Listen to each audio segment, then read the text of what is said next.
안녕하세요. 여러분, 오늘은 정말 중요한 이야기를 나눠볼까 합니다. 혹시 여러분 중에서 노후연금을 충분히 준비하지 못하신 분들, 또는 국민연금만으로 노후를 대비하려고 하시는 분들 계신가요? 오늘 제가 드릴 이야기는 그런 분들께 특히 중요한 내용입니다. 왜냐하면 노후를 준비하는 데 있어서 놓치고 있는 중요한 부분이 있을 수 있기 때문이죠. 주변을 한번 돌아보세요. 나이가 들어가면서 건강이 나빠지고 거동이 불편해지는 분들 정말 많습니다. 그리고 이런 상황이 닥쳤을 때 단순히 연금만으로는 그 문제를 해결하기 어려운 경우가 많습니다. 사실 연금은 생활비를 충당하는데 큰 도움이 되긴 하지만 만약 건강이 나빠지면 그때부터는 연금으로는 해결할 수 없는 문제들이 생기죠. 본 광고는 광고 심의 기준을 준수하였으며 유효기간은 심의일로부터 1년입니다. 자, 그럼 오늘의 핵심 주제로 들어가 볼까요? 바로 재가급여 보험입니다. 여러분, 이 보험이 왜 중요한지, 그리고 왜 여러분이 반드시 알아야 하는지 지금부터 하나씩 설명드릴게요. 첫째, 고령화 사회에서의 현실. 먼저 현재 우리 사회가 어떤 상황인지부터 살펴볼 필요가 있어요. 대한민국은 빠르게 고령화되고 있습니다. 여러분도 뉴스에서 많이 들어보셨겠지만 2025년에는 65세 이상 인구가 전체 인구의 20.6%를 넘어설 것으로 예상되고 2035년에는 30%를 넘을 거라고 해요. 이게 어떤 의미인지 아시겠어요? 우리가 노후에 들어설 때쯤이면 주변의 많은 분들이 노령층에 속하게 된다는 뜻이죠. 이 말은 우리가 예상하지 못한 여러 문제들이 더 많이 발생할 가능성이 높다는 겁니다. 그러면 이런 상황에서 우리는 어떤 준비를 해야 할까요? 단순히 노후연금만으로는 이 모든 문제를 해결하기 어렵다는 건 이미 말씀드렸죠. 바로 이때 필요한 것이 장기요양급여입니다. 그럼 장기요양급여가 무엇인지 좀 더 구체적으로 알아볼까요? 둘째, 장기요양급여의 필요성. 장기요양급여는 쉽게 말해서 나이가 들어서 스스로 일상생활을 유지하기 힘들 때 국가에서 제공하는 요양 서비스입니다. 여러분이 나이가 들면서 혹은 어떤 질병이나 사고로 인해 혼자서는 생활이 어려워지게 될 때 이 장기요양급여가 큰 도움이 됩니다. 장기요양급여는 크게 두 가지로 나눌 수 있어요. 바로 재가급여와 시설급여입니다. 이 두 가지는 각각 다른 상황에 따라 여러분이 선택할 수 있는 요양 서비스인데요. 지금부터 이 둘이 어떤 차이가 있는지 자세히 말씀드릴게요. 셋째, 재가급여와 시설급여의 차이.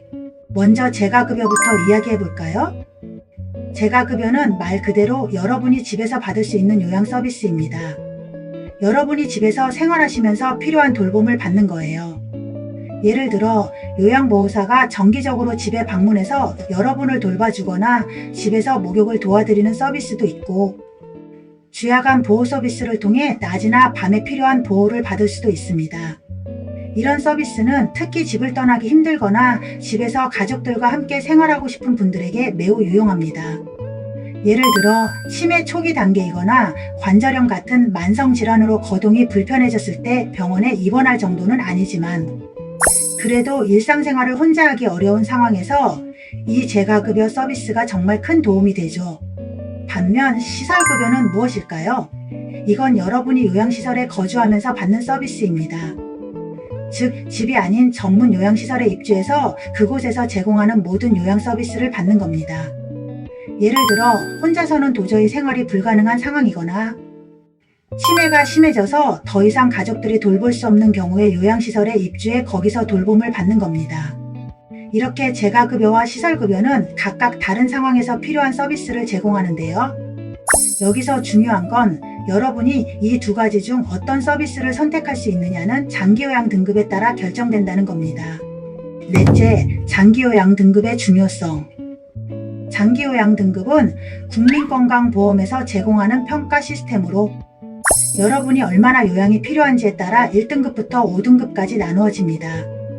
등급이 높을수록 더 많은 도움이 필요하다는 뜻이죠. 1등급은 거의 모든 일상생활에서 도움이 필요한 상태를 의미합니다. 예를 들어 누워만 계시거나 거의 움직이지 못하는 상태일 때 1등급이 됩니다. 반면 5등급은 주로 치매 환자분들처럼 인지 기능이 떨어지지만 아직 어느 정도 스스로 생활이 가능한 상태를 의미합니다. 여기서 중요한 점은 이 등급에 따라 여러분이 받을 수 있는 재가급여나 시설급여의 수준이 달라진다는 거예요. 예를 들어 1등급이면 재가급여와 시설급여 모두에서 최대한의 지원을 받을 수 있지만 5등급이면 지원이 제한될 수 있습니다. 그리고 여기서 더 중요한 포인트가 하나 있습니다. 여러분이 만약 5등급 미만이라도 치매 같은 인지장애를 겪고 계신다면 인지지원 등급을 통해 추가적인 지원을 받을 수 있다는 거예요. 이게 정말 놓치면 안 되는 혜택입니다. 특히 치매는 초기 단계에서 적절한 지원을 받는 것이 중요하기 때문에 이 인지지원 등급은 치매를 겪고 있는 분들에게 큰 도움이 됩니다. 다섯째, 재가급여 보험의 필요성. 이제 재가급여 보험이 왜 중요한지 이야기해 볼까요? 앞서 말씀드린 장기요양 급여의 혜택을 충분히 받기 위해서는 재가급여 보험이 큰 도움이 될 수 있습니다. 왜냐하면 이 보험이 있으면 여러분이 장기요양 등급을 받았을 때 다양한 서비스들을 더 넓게, 더 쉽게 받을 수 있게 해주기 때문이죠. 특히 여러분이 노후에 연금만으로 생활을 하려고 할 때 만약 건강이 악화되면 그 연금만으로는 요양 비용을 충당하기 어려울 수 있습니다. 그런데 재가급여 보험에 가입해두면 치매나 관절염 같은 질환이 왔을 때 집에서 필요한 요양 서비스를 편하게 받을 수 있는 거예요. 그리고 여러분 이런 상황도 한번 생각해 보세요. 만약 보험료를 납입하는 도중에 큰 질병이나 사고로 보험료를 낼 수 없게 된다면 참 막막하죠. 그런데 재가급여 보험에는 납입면제 기능이 있어서 보험료를 내지 못해도 혜택은 그대로 유지됩니다. 이게 얼마나 큰 안심이 되는지 아시겠죠? 또한 이 보험의 가장 큰 장점 중 하나는 여러분이 살아있는 한, 즉 종신토록 계속해서 지원을 받을 수 있다는 점입니다. 연금처럼 단순히 일정 기간만 돈을 받는 것이 아니라 여러분의 상황에 따라 필요한 모든 요양 서비스를 평생 동안 받을 수 있는 거죠. 이것이야말로 재가급여 보험이 여러분의 노후를 든든하게 지켜줄 수 있는 이유입니다. 여섯째, 실질적인 적용 사례. 이쯤 되면 그래서 실제로 이 보험이 어떻게 적용되느냐 라는 궁금증이 생기실 텐데요. 몇 가지 실질적인 사례를 들어볼게요. 첫 번째로 김씨 아저씨 사례를 볼까요? 김씨 아저씨는 70대 초반에 관절염이 심해져서 거동이 점점 불편해지기 시작했습니다. 처음엔 그냥 약 먹으면서 버텼지만 나중에는 집안일조차도 하기 힘들어졌죠. 그런데 마침 김씨 아저씨는 A생명의 재가급여 보험에 가입해 있었어요. 덕분에 요양보호사가 정기적으로 집에 와서 도와주고 집에서 안전하게 목욕도 받을 수 있게 되었습니다. 병원에 가지 않고도 집에서 필요한 돌봄을 받을 수 있었기 때문에 김씨 아저씨와 가족들은 큰 안심이 되었죠. 또 다른 사례로는 이씨 할머니의 이야기를 들어볼게요. 이씨 할머니는 80대 중반으로 평생을 건강하게 살아오셨지만 어느 날 갑자기 치매 진단을 받게 되셨습니다. 처음에는 가벼운 건망증 정도로 시작되었지만 점점 심해져서 가족들이 돌보기에 어려운 상황이 되었어요.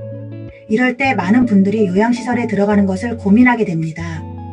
하지만 이씨 할머니는 집을 떠나기 싫어하셨고 가족들도 할머니가 편하게 지내시길 원했죠. 이씨 할머니는 다행히 재가급여 보험에 가입되어 있었어요. 이 보험 덕분에 요양보호사가 집에 찾아와 할머니를 돌봐드렸고 낮에는 주간보호센터를 이용하면서 가족들이 일상적인 생활을 할 수 있도록 도와주었습니다. 시설에 들어가는 대신 집에서 할머니의 마지막 시간을 가족과 함께 할 수 있었던 건 이 재가급여 보험 덕분이었죠. 만약 이씨 할머니가 이 보험에 가입해 있지 않았다면 가족들은 할머니를 돌보느라 엄청난 부담을 겪었을 겁니다. 또 다른 예를 들어볼까요? 박씨 부부는 60대 후반의 노부부로 평생을 자영업을 하시며 살아오셨습니다. 은퇴 후에는 적은 금액의 국민연금으로 생활을 유지해 나가고 있었는데요. 어느 날 박씨 할아버지가 뇌졸중으로 쓰러지게 되셨습니다. 다행히 목숨을 건지셨지만 몸의 한쪽이 마비되어 거동이 힘들어졌고 박씨 할머니 혼자서 남편을 돌보는데 한계가 있었습니다. 이때 중요한 역할을 한 것이 바로 박씨 부부가 가입한 재가급여 보험이었어요. 이 보험 덕분에 요양보호사가 집으로 와서 박씨 할아버지를 돌봐주고 물리치료사도 정기적으로 방문해 치료를 도와주었습니다. 게다가 필요할 때마다 방문 목욕 서비스도 이용할 수 있었죠. 이렇게 박 씨 부부는 병원에 자주 가지 않고도 집에서 필요한 모든 케어를 받을 수 있었습니다. 그리고 만약 보험료 납입이 어려운 상황이 온다면 재가급여 보험에는 납입 면제 기능이 있어서 보험료를 내지 못해도 혜택은 계속 유지됩니다. 박 씨 부부처럼 예기치 못한 건강 문제로 경제적 어려움까지 겪게 될 때 이 납입 면제 기능은 그야말로 생명줄 같은 역할을 해줍니다.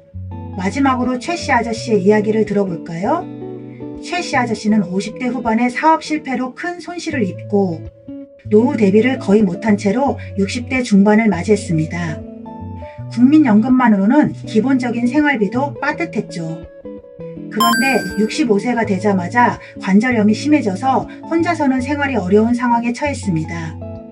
다행히 최 씨 아저씨는 재가급여 보험에 가입해 있었고 덕분에 집에서 요양보호사의 도움을 받으며 생활할 수 있었습니다. 이렇게 재가급여 보험은 연금이 충분하지 않은 상황에서 여러분의 노후를 든든하게 지켜줄 수 있는 중요한 보험입니다. 최 씨 아저씨처럼 노후 준비가 부족한 상황에서도 이 보험 덕분에 집에서 안전하게 생활할 수 있는 거죠. 7번째, 보험의 실제 혜택과 결론. 여기서 중요한 점은 재가급여 보험이 단순히 요양시설에 들어가야 할 때만 도움이 되는 것이 아니라는 겁니다. 집에서 생활하면서 필요한 모든 서비스를 받을 수 있도록 도와주는 것이 바로 이 보험의 핵심입니다. 연금만으로는 부족한 부분을 이 재가급여 보험이 채워줄 수 있는 거죠. 지금까지 들으신 사례들을 통해 재가급여 보험이 왜 중요한지, 그리고 왜 여러분의 노후 준비에 꼭 필요한지 충분히 느끼셨을 거라 믿습니다. 특히 국민연금만으로는 부족하다고 느끼시는 분들, 노후 연금이 충분하지 않은 분들께 이 보험은 정말 강력하게 추천드리고 싶습니다. 여러분의 노후가 어떻게 될지는 지금의 준비에 달려 있습니다. 만약 아직 재가급여 보험에 대해 잘 모르셨다면 지금이 바로 그 정보를 알아보고 준비할 때입니다. 저희 돈버는 보험Q에서는 여러분이 필요한 모든 정보를 제공하고 상담을 통해 최적의 해결책을 제시해 드릴 겁니다. 오늘 이야기가 여러분에게 큰 도움이 되었기를 바랍니다. 노후 준비는 선택이 아니라 필수입니다. 여러분의 노후가 더 안전하고 든든하게 지켜질 수 있도록 재가급여 보험에 대해 꼭 알아보세요. 감사합니다. 본 광고는 광고 심의 기준을 준수하였으며 유효기간은 심의일로부터 1년입니다.